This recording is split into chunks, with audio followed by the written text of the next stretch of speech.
रत्न भंडार खोला हेले कौन हेब कौन पाई खोला जाउछि रत्न भंडार मध्यकु जाई कौन तदारक हेब 1978 मसीहारे खोला जाइथिला रत्न भंडार दीर्घ 45 वर्ष परे पुणी थरे खोला हेबाकु जाउछि जहाकु पूरा ओडिशावासी अपेक्षा थिला से आशा एबे पूरण हेब। निश्चित रत्न भंडार खोल बोली कहिसेंती आईन मंत्री पृथ्वीराज हरिचंदन। रत्न भंडार खोला हेला परे कौन सबु कार्य हेब ताकू नै मध्य सूचना दैछंती। तेबे आपण माने भाबुथिबे रत्न भंडार खोलिबा परे भितरे कौन सबु कार्य हेब। तेबे आमे आज एठारे कहिबो रत्न भंडार खोलिबा परे भितरे कौन करिवे अधिकारी माने।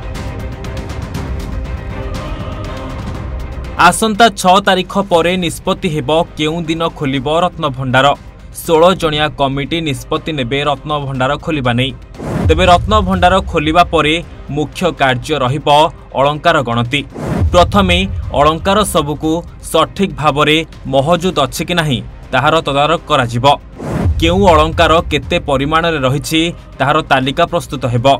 प्रतिटी अलंकारर नाम लेखिबा सह गणति हेब। गोटी गोटी अलंकार हिसाब खातारे लेखाजिब। केउ अलंकार केतोटी रहिछि रत्न भंडार रे रत्न सबुकु ओजन मध्य करा जाई पारे आउ ओजनर परिमाण को मध्य खातारे लेखाजिब। तेबे आपण मानक मनरे प्रश्न आसुथिब रत्न सबु सेही मंदिर मध्य रे रहिब ना बैंक रे रहिब। तेबे आमे आपण को कहिदेबो को चाहिबो कि रत्न सबुकु केवल गणति परे सेही रत्न भंडार रे ही रखि दिया जिवो। सेपटे रत्न गणा सरिबा परे मुख्य कार्य हेउछि रत्न भंडार को मरामती करिबा। भंडार गृह रे जेउ सब फाट रहिछि ताकू संपूर्ण रूप रे मरामती करिवार कार्य हेब। अलंकार थिबा बाक्स गुडी को मध्य मरामती कराजिब। तेबे एही सब कार्य हेब रत्न भंडार खोलिबा परे। Bureau report Odisha Bhaskar.